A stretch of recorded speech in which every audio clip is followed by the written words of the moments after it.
Paramashivoham Om Nithyananda Paramashivoham Om Nithyananda Paramashivoham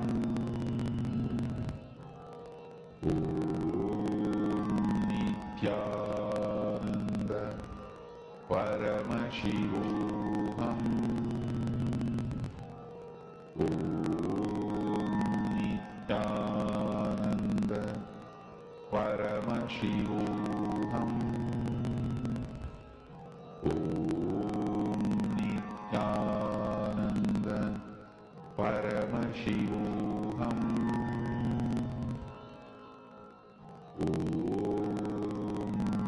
Nithyananda Paramashivoham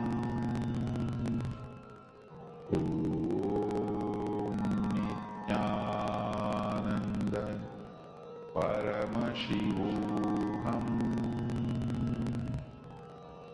Om Nithyananda Paramashivoham Nithyananda Paramashivoham Om Nithyananda Paramashivoham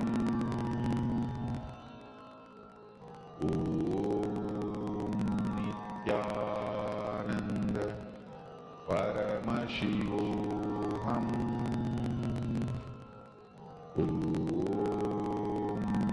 Nithyananda Paramashivoham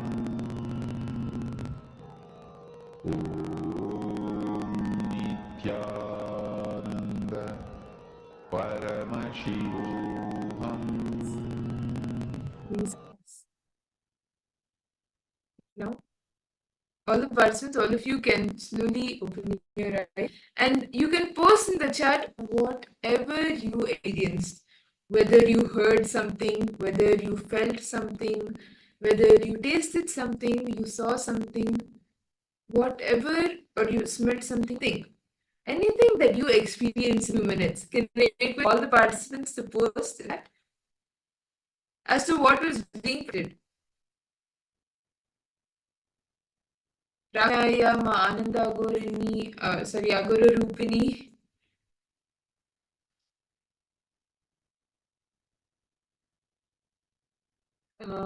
Ma Fatima, Dehasi, Ma Nyana Puswali.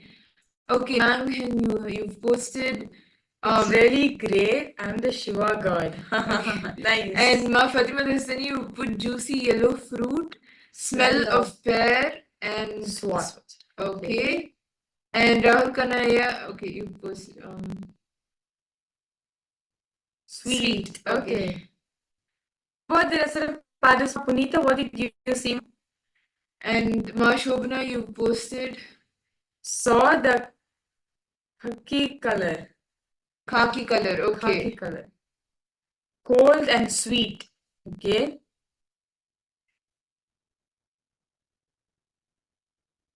What else? Ma Nyaswarupini, Ma Fatima Dehasani Lieta, Ma Punita. Each of you can post. Each of you, what did you see or hear or smell or taste? Ma Margarita, Ma Kaili Wong, Ma Shulini Durga, Ma Gabriel. All of you can. Ma Agora Rupini, what did you see?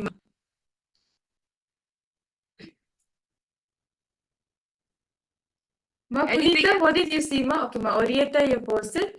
Felt a fresh breeze. Okay. Okay. Wearing jatas and Atmamurti. Okay. That's nice to hear. Malinga, how about you?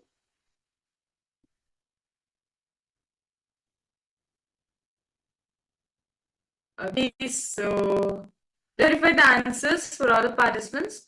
So the exact photo, right? We just now saw a microscopic image of that thing.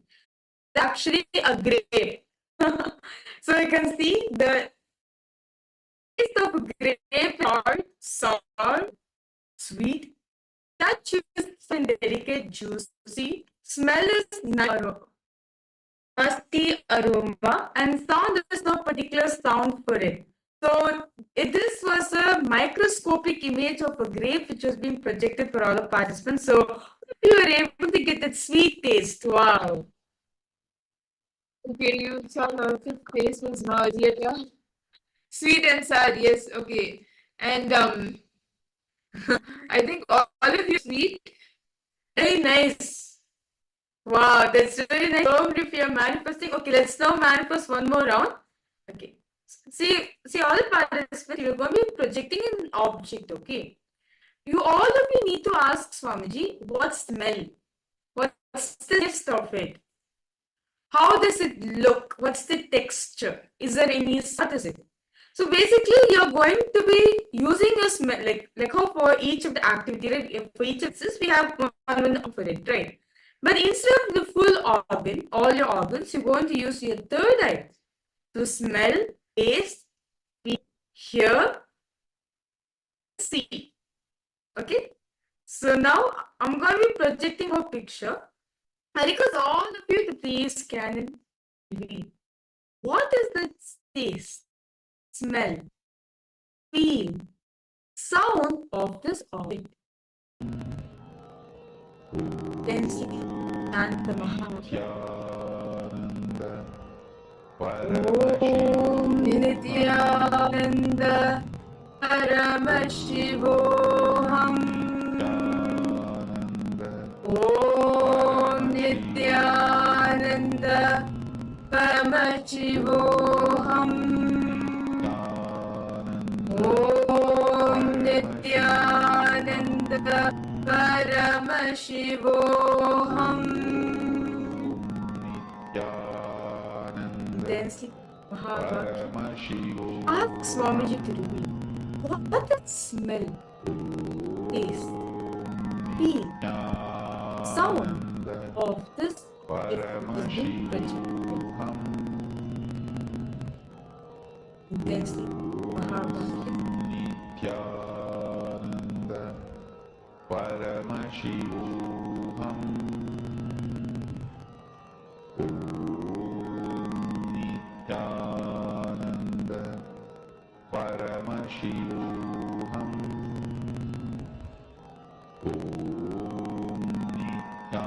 Nithyananda Paramashivoham. Nithyananda Paramashivoham.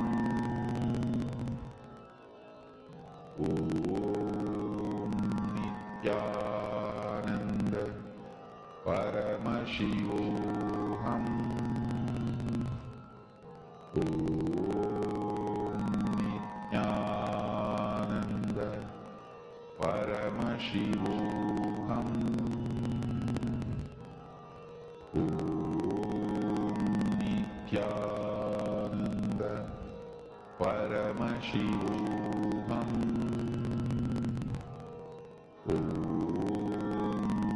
Nithyananda Paramashivoham. Nithyananda Paramashivoham.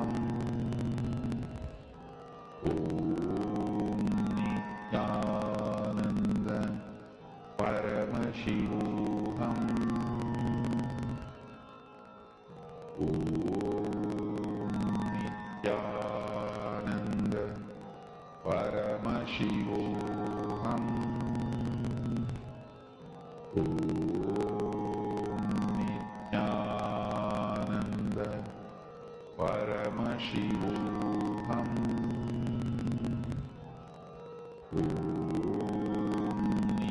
Nithyananda Paramashivoham. Nithyananda Paramashivoham. Nithyananda Paramashivoham.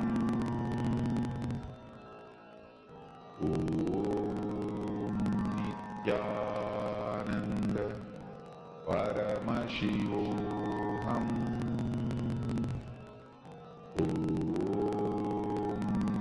Nithyananda Paramashivoham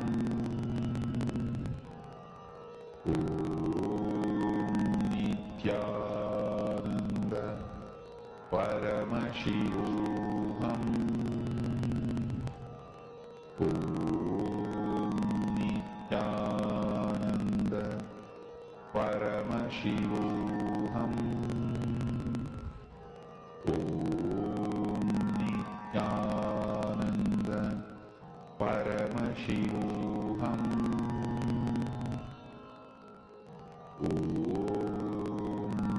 Nithyananda Paramashivoham Nithyananda Paramashivoham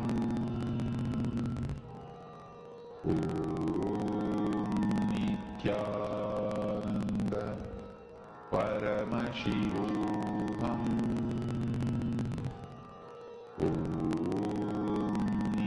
Nithyananda Paramashivoham Nithyananda Paramashivoham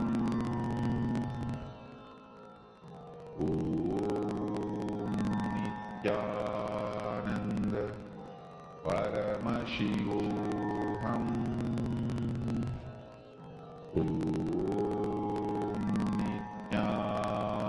Nithyananda Paramashivoham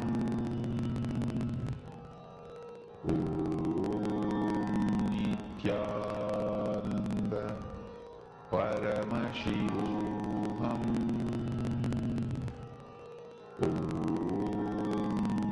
Nithyananda Paramashivoham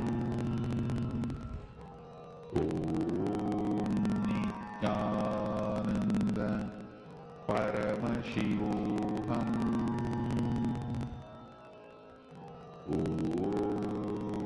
Nithyananda I request all participants now to Paramashivoham please and post. What did Swamiji show for each and every one of you?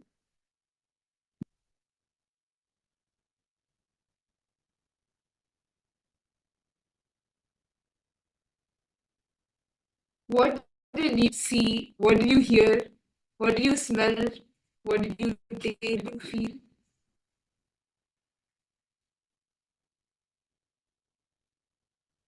Get all the participants to put whatever Swamiji did you, whatever Swamiji showed you, whatever you experienced in these few minutes, please detail it out.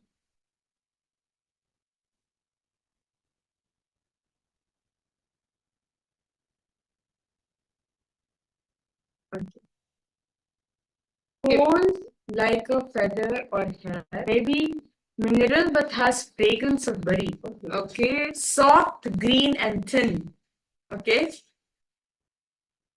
Set of participants, Ma Anandeshwari, Ma Orietta, Ma Jnanaswarupini, Ma Punita, Ma Rupini, Ma Shuni Durga, Ma Kaili Wong, Ma Margarita. Come on, you can first. What did Swamiji reveal to you?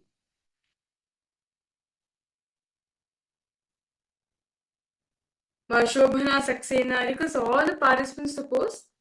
This is that Swamiji showed each and every one of you.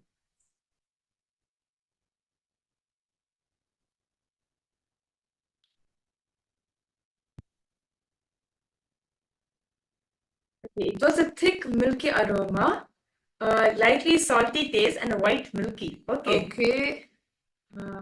Banana smell. Banana. Okay. Maurita, what was it for you? Mandishri. Ma Jnanaswarupini, you can also post. Ma Kritika, Ma Shulini Durga, Ma Margarita, Rahu, Jing. Because all participants post, what did each and every one of you post? Finally, information came out. Okay. So should we all see the answer now? Okay, dark and dark. Okay. Okay. So the answer, okay, let us reveal the answer now. So the image just projected for all the participants was actually a microscopic image of a berry. Yes, so the thing is the berry is sweet with tart, touch is smooth, smell is fruity, green, woody, sound is there's no particular sound. Wow. I can see the participants have manifested. Okay, let's verify the answers now. Okay, who all have manifested? Yes, Rahul Kanaya, you manifested. You have stop. And even Mashuri. Yes, sure. And Mahima the Histani, yes, you too manifested, man. It's nice to see you. you good, that's very nice. And okay, Margot Rupini, you're almost there. You're almost there. I would say you're almost. If you just connect this one to Indian cinema, you're seeing it will be a blueberry. Wow, that's so nice to see. You saw this one. You saw these. Okay, that's fine. You got it, but you got the taste, no? Yeah, I mean that's really nice. That's wonderful. Okay, so with this, that was a very beautiful session. All of us were always understood, right? Conscious elasticity of Mahasadashiva. So in the next session, we understand the Sattva Tattva. In this session, Swamiji is going to be detailing expanding about three main principles. How, if you want to manifest anything in your life, just by cognizing, realizing these three truths, you will manifest anything you want. That is first. Strategic existence. That Paramashiva comprehends you, that you are Paramashiva. That is strategic existence. The dynamic activity, such as Ganga flowing from Gangotri to Ganga Sagar, the electricity, something which is dynamic. You do make up in the morning, doing your yoga, running, all the dynamic activity. Next is static matter. Static is what? It can be like static, and just like a chair, a table, or to the mountains, Himalayas. All these three are connected to each other. Static matter, dynamic activity, and strategic existence. Understand? The static matter and the dynamic activity both are connected to the strategic existence. This revelation, Swamiji is going to be expanding very deeply about it. So let's understand about this revelation revealed by Swamiji.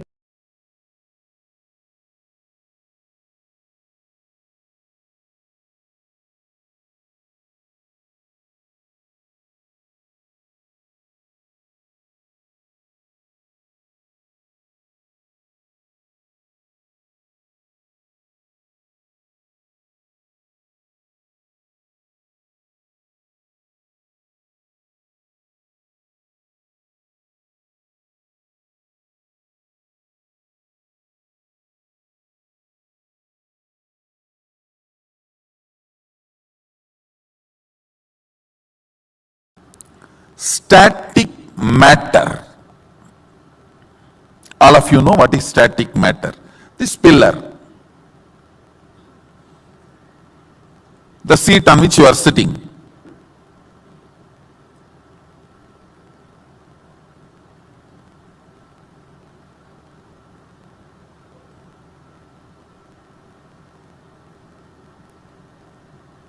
Floor on which you are sitting.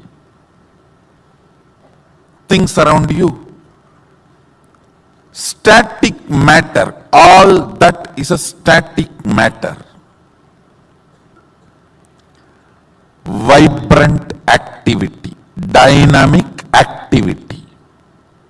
That is like electricity, electron, proton, neutron movements. Ordinary electricity connection to this microphone, to atomic explosion, all this are dynamic activity. Listen. Static matter, dynamic activity, strategic existence. There is a part of you which exists not as a static matter, not as just dynamic activity, but as a strategist who can think, who can visualize, who can inspire, who can take decisions, who has choices, who is alive. That component of you is strategic existence. Listen. Static matter, jata. In Sanskrit, it's called jata. Vibrant activity, dynamic activity. In Sanskrit, we call it Shakti. Even dynamic activity is not independent intelligence. No. It has no independent intelligence. The electricity which comes in this microphone, if you mishandle it, it will shock you. It has no intelligence. Oh, Swamiji is my boss, I should not touch him. No. It has no independent intelligence. Dynamic activity, strategic existence. There is a part in you which makes decisions, strategies, which responds to all the whys. Why you sit on the floor, why you sit on the chair. There are so many whys you go on deciding for your existence. How many of you understand that? Which goes on strategizing in you. Static matter, dynamic activity, strategic existence. Existence of you which goes on strategizing. You go on strategize based on what you perceive as you.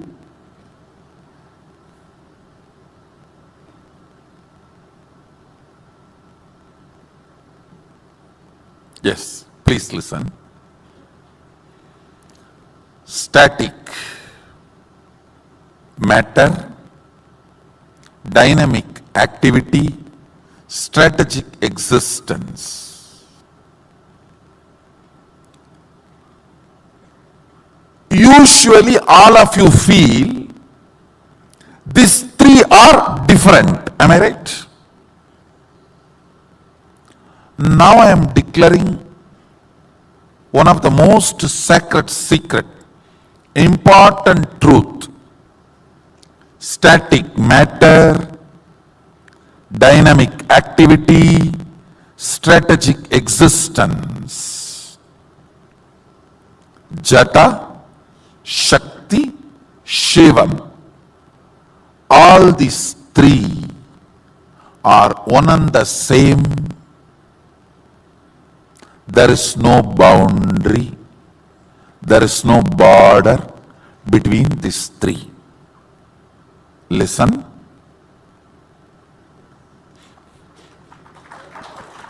Because now I am going to make you live it. Understand, all power manifestation is just to confirm the highest cognitions have become part of your life. Higher and higher cognitions become your driving force.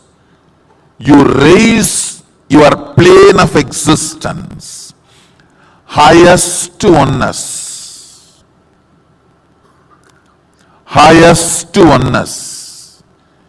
when it becomes your cognition, your plane of existence is KAILASA. The strategic existence which is in you wrongly believes in delusion. The dynamic activity and the static matter is not in your control, which is a lie.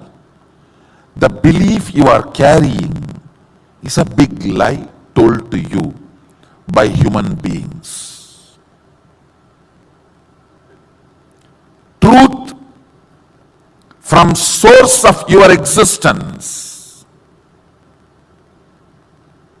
which I am bringing you to now, your strategic existence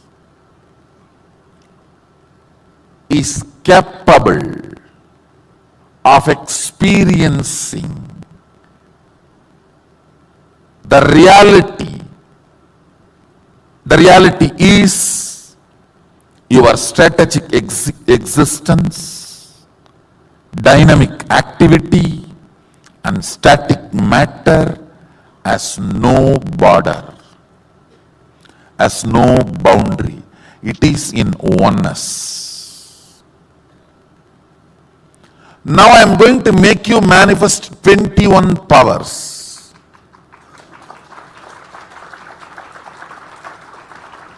Just to make you understand the multi-dimensions of this truth. Listen. Listen carefully. This, the part of the truth I am sharing with you, this part is called Sattva Tattva. Mahadeva reveals in Agama.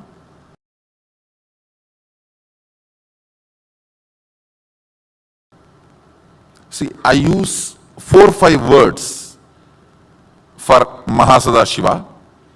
The word Mahasadashiva, Sadashiva, Mahadeva, Shiva. All these words point towards the same being, which is totality of all of us. So, if you are new to Hinduism, please don't get confused. Let me repeat. Usually I use all these words: Mahadeva, Sadashiva, Shiva, Mahasadashiva, all these words, Parashiva, all these words denote the same being who is totality of the whole existence. All of us. Nithyananda, all these words denote the same being. Mahadeva explains in Agama this part which I am talking to you now as Sattva Tattva. Please listen. You need to know this important information. He says, teach this truth only to a person with whom you feel they are your own. This whole Sangha, this whole organization, these whole buildings, this whole thing, what for? For both of us to sit and for me to transmit this highest cognitions to you and you manifesting it, that's all. And I tell you, not this Sangha, whole humanity's purpose is this only. Purpose of the whole humanity is this only. Human beings having the next breakthrough. Understand, when these cognitions, higher cognitions, become your driving force, you are no more a human being. What drives you decides whether you are an animal, human, or divine. If these higher cognitions drive you, I tell you, it is not just about power manifesting, even your existence will be so sweet, you will be happy about your existence. Let me repeat once more. static matter, dynamic activity, strategic existence has no boundary. So if your strategic existence decides something, declares something, dynamic activity and static matter obeys literally, simply. Next statement. You do not need to spend your whole life logically to come to this conclusion. If you decide, Swamiji has come to that conclusion, he will teach me only right thing. Let me declare, this is my cognition, and that declaration is enough for me to help you to manifest the powers related to this truth. When you start manifesting powers, you will understand it is not just Swamiji's conclusion, it is now your own conclusion.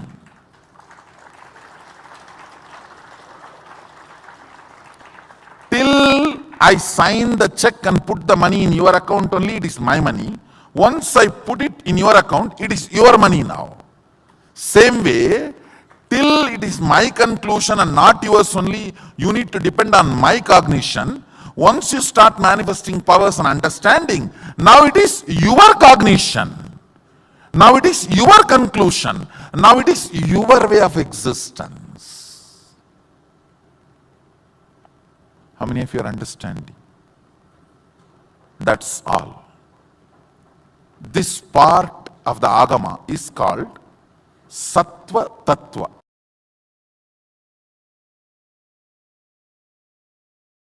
How many of you are able to cognize static matter, dynamic activity, strategic existence as no border? It is all oneness. Wonderful. Listen. The preliminary power manifestation you are going through now, Mahadeva very clearly says it's a preliminary. Sattva Tattva means, please listen, I am repeating the introduction. The word I used, Sattva Tattva, unit of high energy. Sattva, see, we function through three energies. Pure high energy, confused restlessness, dullness. So the pure high energy unit, when it is increased in you, the first response happens in you is preliminary power manifestation. See, it is intense sattva I am radiating. Understand that. Now what you are doing is a preliminary power manifestation. Only if you are settled with this cognition, I can push you to the higher level. See, this preliminary power manifestation need to bring you to the conclusion of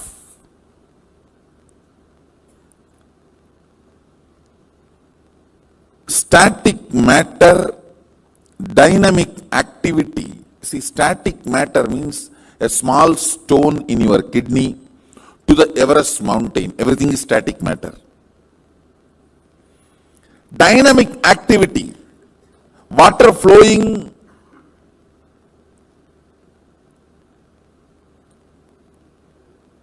in your bathroom tap to the atomic explosion. Everything is dynamic activity. Strategic existence, your ability to generate a will is what I call strategic existence. Your existence which goes on strategizing. How many of you are understanding all these three? See, listen.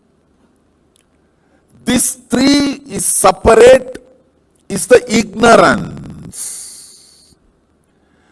Even the modern day science is trying to catch up with this truth. Science is the most fanatic religion promoted on the planet Earth. Ignorant fanatic religion promoted on the planet Earth is science, modern day science. Again and again and again, when you decide to cognize, please understand, your will has too much power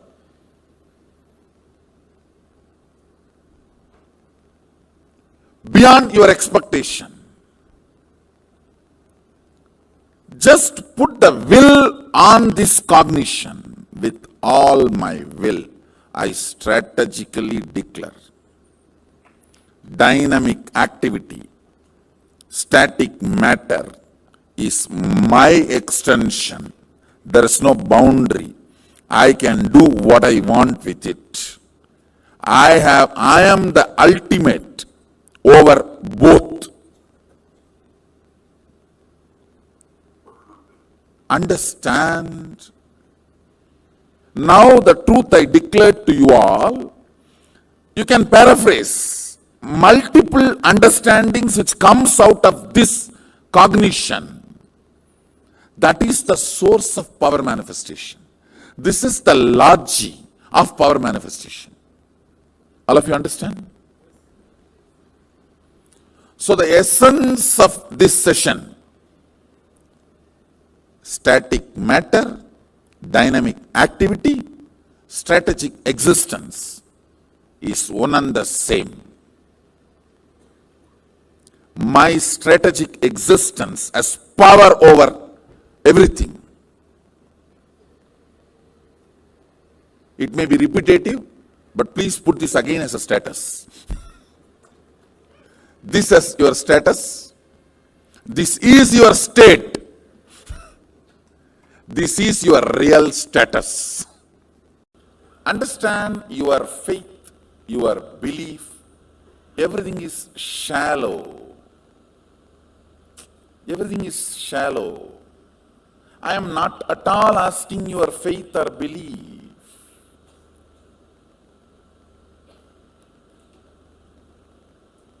Work with it. I am giving you some of the cosmic conclusions. I am going to give you some of the cosmic conclusions about you, which is reality. You see, if I decide this conclusion, how I am functioning. If I decide my own conclusions, how I am functioning. See, just pour petrol in your vehicle and see how it is functioning. Pour your garbage or the sewage water and see how it is functioning. That's all. I am very clear. It's a science. Decide. Static matter, dynamic activity, strategic existence has no border. It is one and the same. With this understanding, this moment, I am commanding. Let things happen as I want. Decide and see how things work.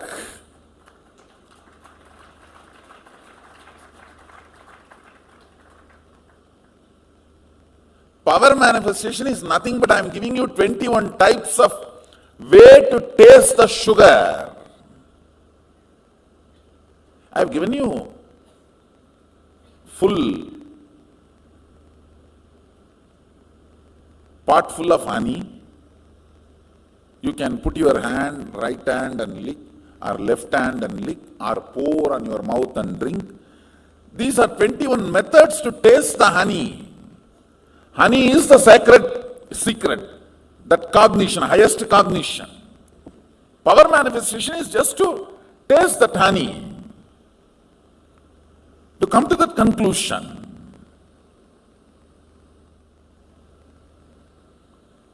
understand much of your faith, belief, all these are silly conversations with yourself and with others.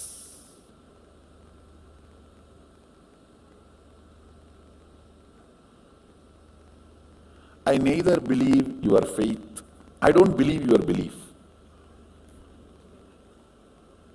I am very clear. Come to conclusions.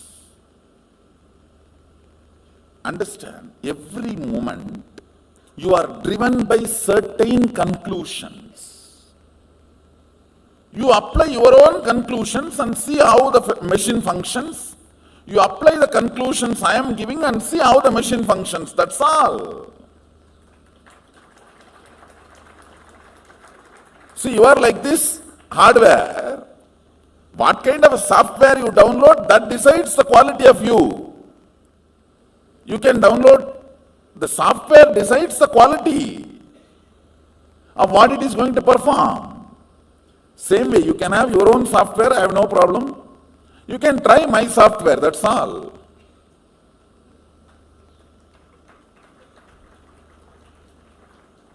So there is no belief, faith involved. The whole process involves integrity. The whole process involves integrity, not faith or belief. Integrity to the conclusions.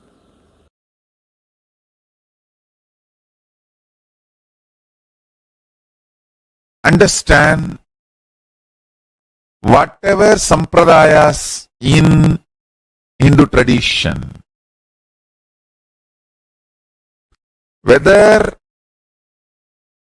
the spiritual practices meant for Krama Brahmacharis, Naishtika Brahmacharis, Rudras, Rudraganyas, Rishi, Rishikas, Yogi, Yoginis, Bhairava, Bhairavis, everything is aimed only to raise you to vertical time zones and reach you ultimately to the space of Paramashiva KAILASA.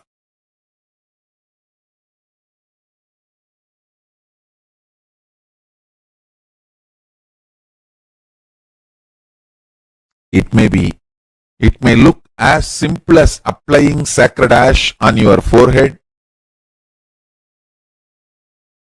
or as difficult as you think practicing absolute asteya aparigraha, non-stealing and non-possessiveness, living with minimal things and brahmacharya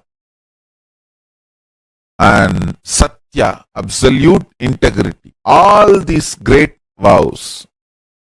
Understand, actually these great vows are not like a forced rules. They are actually the great powers revealed from KAILASA. If you understand and internalize the powerful cognitions. For example, one of the greatest truth from KAILASA is static matter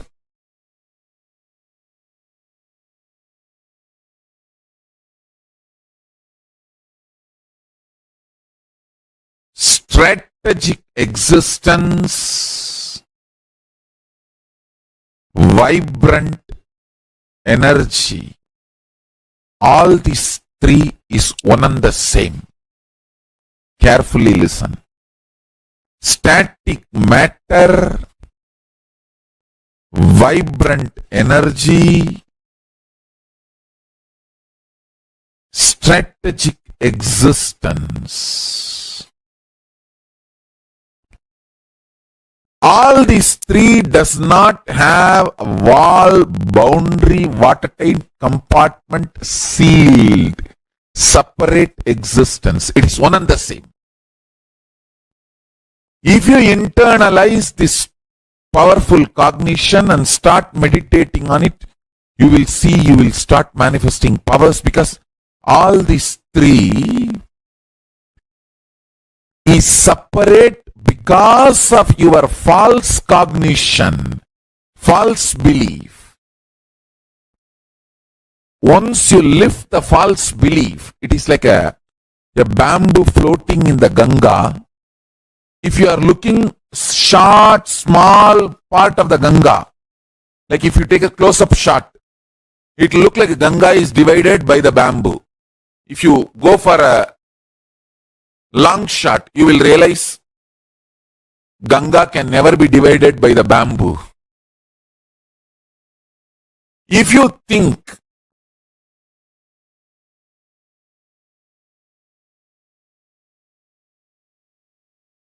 static matter, vibrant energy, strategic existence is separate, you are like a blinded person who has a small vision. You are seeing the existence with a close-up. You don't have a larger vision. You are looking at the Ganga in a close-up view. You feel Ganga is divided by bamboo. If you wake up and see the long shot, you will understand bamboo itself is floating on the Ganga. How can that divide Ganga? Waking up to that higher realizations is what I call powerful cognitions. Internalizing powerful cognitions. Static matter, vibrant energy, strategic existence is not separated, divided by any bamboo. If you feel static matter, vibrant energy, strategic existence is divided,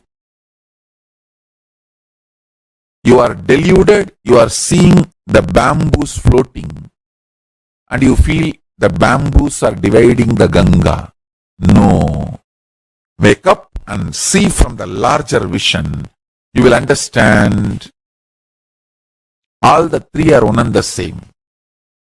Static matter, vibrant energy, strategic existence is one and the same, and the bamboos are floating on the Ganga. They can never divide Ganga.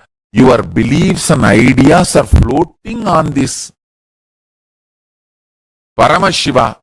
They can never divide Paramashiva. I'll just finish the whole thing in 2-3 statements.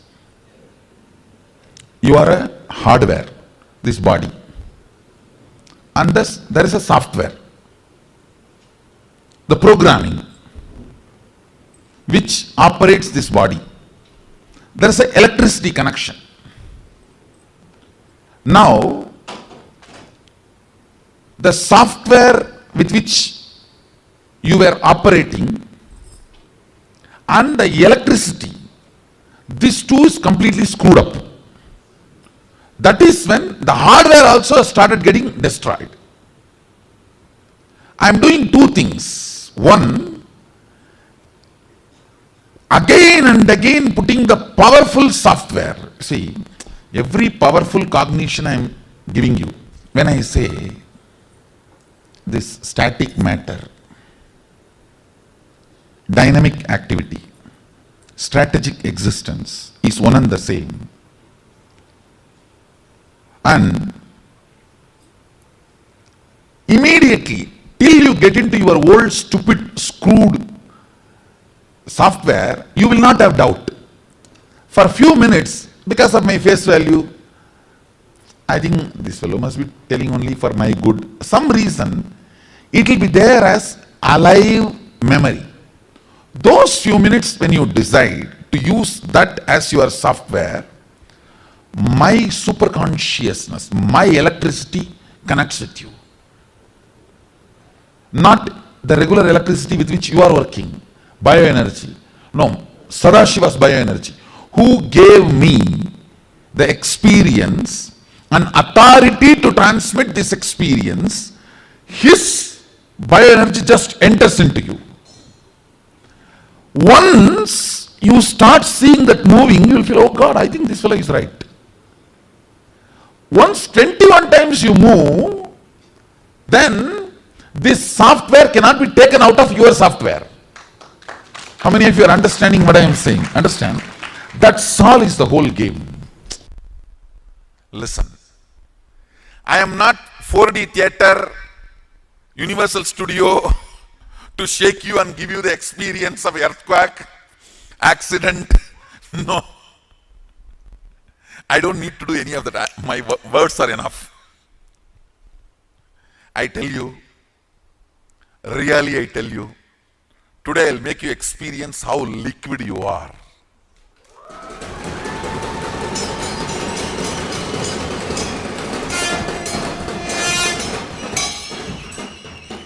You can touch and feel everything is in the mercury state. The way you want it to become solid, it becomes solid.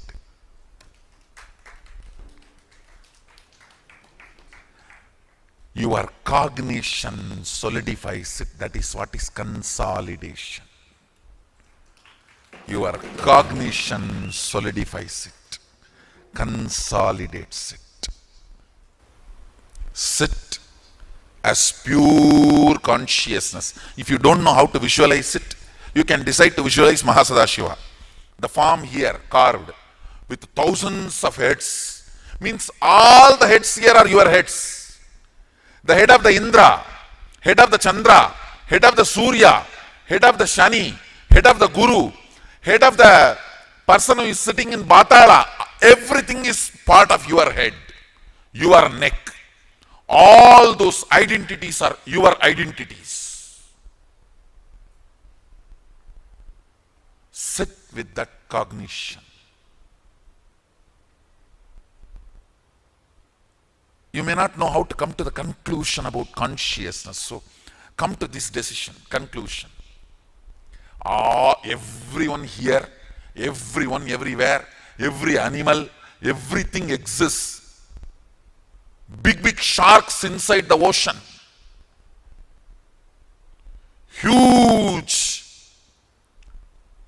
living and non-living entities. No, I should not use the word non-living, sorry. Animate and inanimate. They may be inanimate, but they have life. They are alive. Stavaram jangamam vyaptam. Whether it is stavara or jangama, you penetrate everything. You pervade everything. Sit with that decision. Sit with that conclusion. I'll show you how liquid this whole universe is. It is your bhava does the spanda. It's your bhava does the spurana.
Nithyananda to all the participants. That was a very beautiful session. Swamiji spoke on the Sattva Tattva. It was a very big, actually, like even for me listening to it, with this like very beautiful revelation Swamiji gave on how we see life, right? The angle from which we see and how to change, how basically look on life in a higher perspective. Perspective. Very beautifully Swamiji shared in this session, right? Like Swamiji gave an example, Ganga, right? Ganga flowing. River Ganga is the dynamic activity, the vibrant energy which Swamiji was saying, right? Where Ganga flowing continuously. Stick, which is there in the Ganga. The stick which is there in the Ganga is static matter. The stick is static matter. Now, the strategic existence is the perception of which you are seeing this audio, right? Normally, it's in ghost, right? If a river, if you see the Ganga river, you see the long bamboo stick, what do you think? The bamboo stick is blocking the right. That's what we think. But if you mature your cognition, if you mature your understanding, if you raise your understanding, you will see how the bamboo is just floating in Ganga. It is not blocking Ganga, it is floating on Ganga. Understand, the cognitions you carry about you is the strategic existence. Static matter is what? Static matter, all the matter, all the, let's say, common table chart which is there in it, up to Himalayas, mountains, all those things. Static matter. Dynamic activity is something which is flowing continuously. And next, it is strategic existence, one and the same. Actually, for this, I would like to give a very beautiful example with the electricity example, okay? Now, so take like electricity. Okay. Now, electricity is the dynamic activity, right? Electricity is a dynamic activity. Whose house, all the houses needs to be supplied, is the static matter. Now, the powerhouse which decides to give electricity or not, is the strategic existence. See, the electricity coming from the powerhouse to all the thing. Person who's coming, right? He can give 50% of it, he can give 70% of it. He can decide. Right? He can decide how much electricity he wants to give to each and every one of us, right? Same way, life is that only. The person who is responsible to give the electricity flowing in your house, all the substance such as the tube light and all those which is responsible to receive the electricity, all these three are one and the same. So this is it is nothing but using the software. When you try to use this as your software, Paramashiva's bioenergy just simply enters into you. If you want to take Swamiji's thing, this just cognize. I request all participants to post what each and every one of you understand by this. See, many times we have our beliefs, right? But only if you're not able to, I kindly request all participants to support. Anything during the sessions, if you're not able to understand certain powerful cognitions Swamiji is giving, do feel free to post in the chat section, as only when we cognize it, right? When we have the vakyarthas discuss about it, we will have more understanding about this principle Swamiji is giving. So understand, Swamiji said, when a powerful cognition is given, the person matures a lot. For that's the upgradation of the software. From your software, you're changing to Paramashiva software. That's all.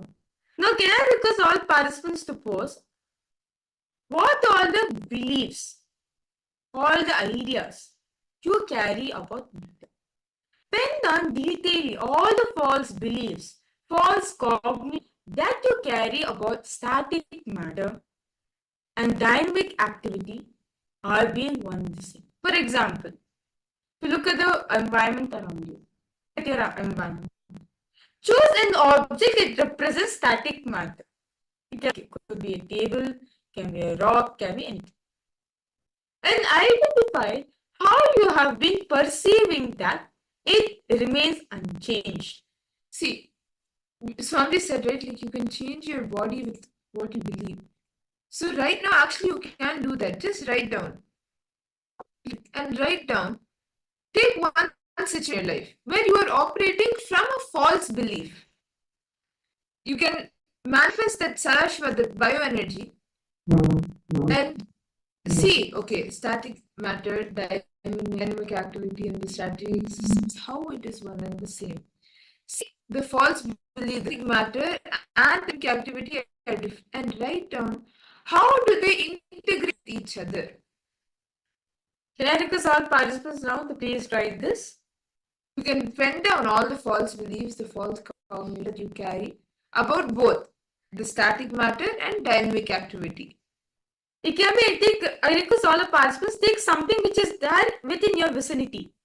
Take anything which is there within your vicinity. It could be something in your house itself, like Rahul Kanaya, behind you there is a frame. You can even use that. Anything around you in your house, in the place where you're sitting.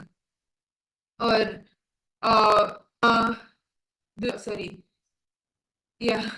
Ma Jnana Swarupini, Ma Orieta, next to you there is a chair. You can use that also. Any object that is there around you, you can use those objects. Now, as you take any object, write down the ideas you carry about. Write down whatever ideas, identity, for all this you carry, that this remains unchanged, whatever you believe. Write down how you have been perceiving this object. Unchanged, remain unchanged. Please bring this down.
Nithyananda, to all the participants, hope all of you are done pending it down.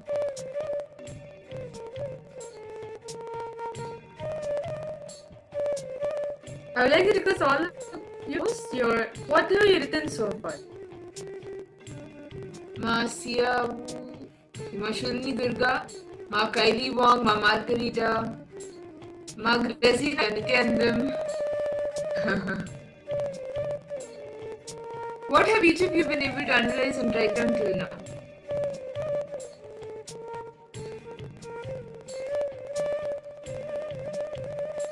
Okay. Ma Guru. No. Ma Guru Rupini. You're writing. No. Madhur, writing.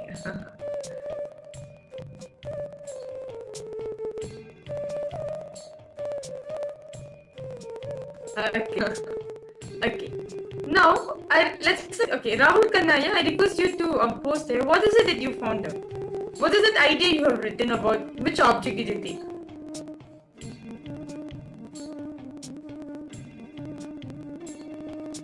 Can each of you share which object each of you chose around you to do this exercise? Okay. So the painting behind you. Okay. Zina, Ma. Okay. So what did you perceive? What is it that you what are the ideas you came?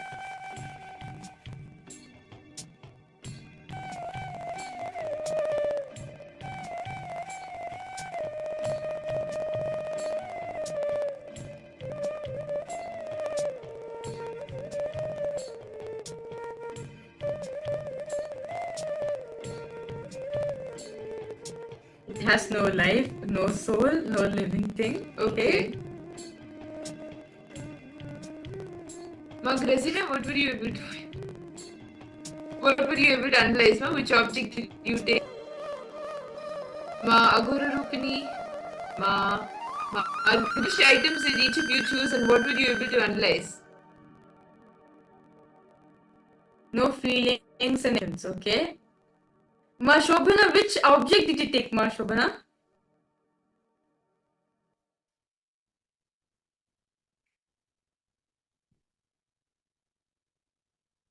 Smart Gori Rupini. TV. Okay, you got a TV. Sorry, there's no feelings, emotions at all. Okay. So see, understand, we completely feel so disconnected with the thing. Understand, Swamiji said, the real thing, it's not moving, so it's not related to me, right? But Swamiji says very beautifully, even the things which are living is a part of you. Swamiji, when Swamiji was sharing, when Swamiji was elaborating, he said it is animate and inanimate, not living and not living. Because each and everything has something in it. It is made out of something. The dynamic activity, the static matter are the same. Static existence, all are one and the same. Okay. So, Rahul Kanaya, are you understanding how, when you just look at the thing like, you see, just feel there's no life at all in it, right? But actually, Swamiji said it's the false idea we all carry. It is not that the painting is not alive. It is only we carry that the painting is dead, it's alive, okay? But actually, it is only inanimate, means it has a lower state of consciousness. Like it has a lower thing, but it is still there. But because we are totally different from it, we tend to believing that it doesn't exist. It's just there. It's just a matter. So I love all participants now. Let's take in situation itself as a life. See, now we took an object, right? Now see, understand this. In Hinduism, there's no such thing called as non-living, because first everything is living. Everything has consciousness in it. And everything has consciousness in it. It is just that sometimes they're in lower frequency, that's all. There's no way they're not living, it's just in a lower frequency. So let's now take an example of in our own life. Take one situation in your life where you're operating from this false belief that static matter and with activity are different completely. Okay? Write down, do they integrate with the way you move, interact with the world? Take one simple situation in your life. How static matter and dynamic activity changes. See, for example, okay, take the example of a tree. Okay, there's a tree in front of me, and there's a, let's say in front of the tree there is a water lake. I'm just giving this an example. So there's a water in front of me and a tree. If a normal person stands, what do you see? Oh, there's a water. Okay, there is moving because of the breeze. Sometimes the tree is also moving because it's not moving at all. It's dead. Well, some person will say, what is this? Both are not living at all. The tree does not exist. The tree does not have any life. The water also has no life. It's just stagnant, stuck like that. But even the higher, okay. But if you mature your cognitions, right? If you mature your cognitions, you'll understand when the breeze is flowing, the tree is also shaken, and the ripples are created even in the water. Is anyone understanding?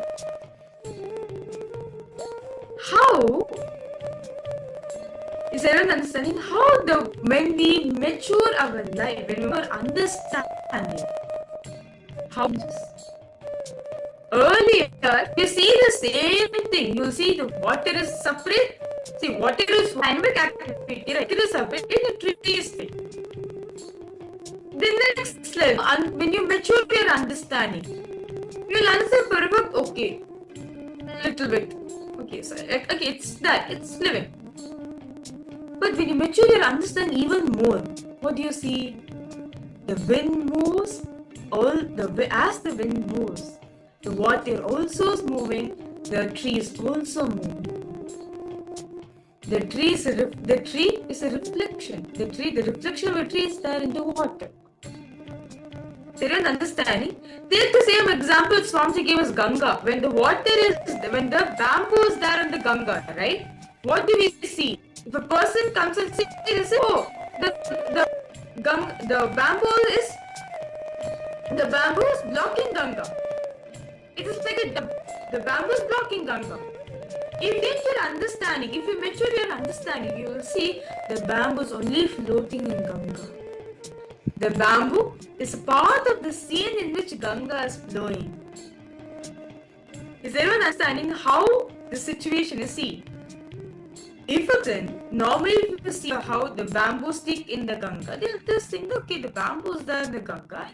It is being the pathway, right? It is creating a block for Ganga to flow. But if you integrate your understanding, if you mature your understanding, see how the bamboo is just floating in the Ganga. So for all participants understand, it requires all of you to post if you have any questions, any doubts. Do feel free to post in the chat section. Okay, and now I'm going to okay, Rahul Kanaya posted, now going to temple for new car, new vehicle. Understanding articling as power. Okay. Dynamic and static, such as dynamic water flowing towards the big static stone. Okay. Is all participants understanding how life is? Yes? See, when we change the cognition, you'll only understand how the static matter is connected to dynamic activity. With all this, because we always feel like the static matter is completely, it has no life at all. Dynamic activity has little bit life. So we come to disconnect ourselves from it. But understand, both are not disconnected from each other. No. Both are not different from each other. Instead, they are one. All these three are connected to each other. So if you change all matters, the way you feel, the way you change the belief you see the scene. So I request all participants now, let's take an example. Take any example from your life and now see how you are seeing static matter and seeing the dynamic happy, and write down how do they integrate with your more interact with the world. When you change the cognitions, right? When you mature your understanding, how things are getting integrated and evolved. Let's write this exercise now.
You have to hit.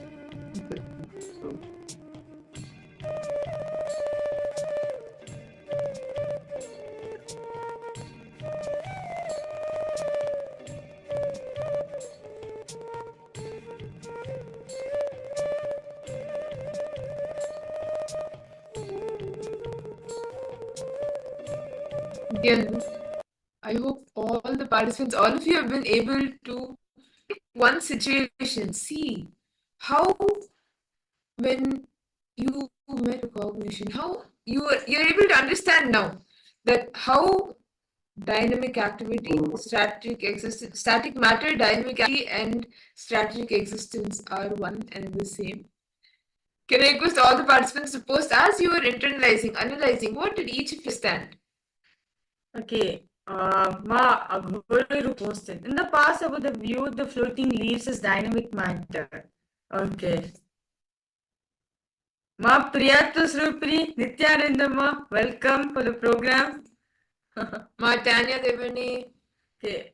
Okay, Ma Grazina, okay. Ma Punita have posted. I'm thinking a glass is the same always. If I keep a candle inside the glass and I light the candle, the temperature of the glass changes. The glass is different with the different temperatures. Its heart breaks. Okay.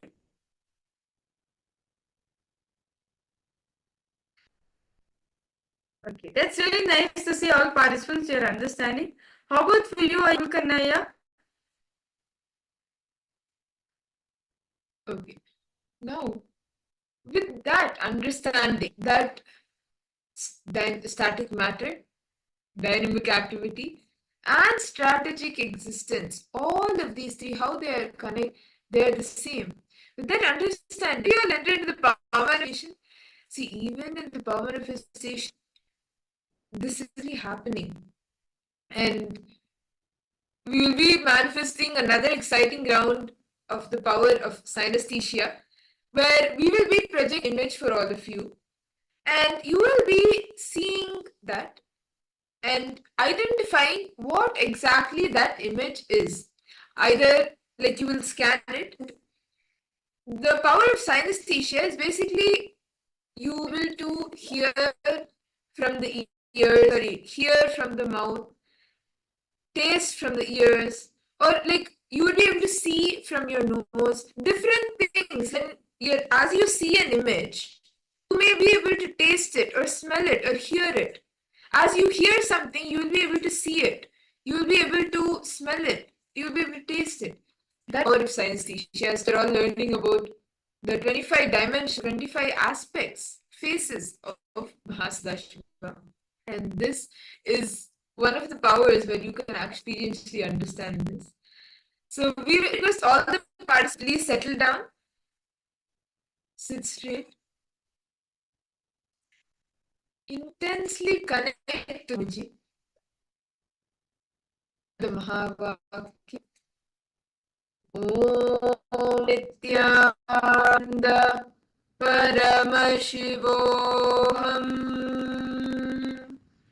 Om Nithyananda Paramashivoham.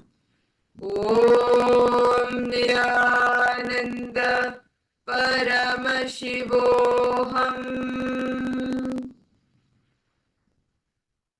We will now be projecting an image for all of you. Just connect to Swamiji intensely. Continue to chant the Mahavakya. Connect to Swamiji. And whatever you are able to see, hear, taste, smell, or feel, all of that, start penning it down, noting it down. You can even put it at, share it in the chat as you experience it.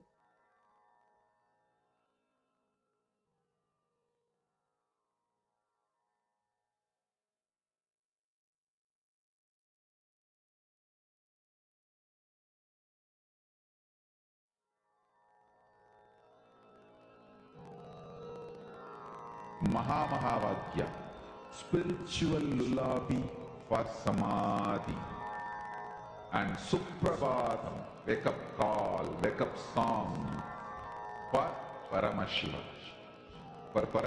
to manifest.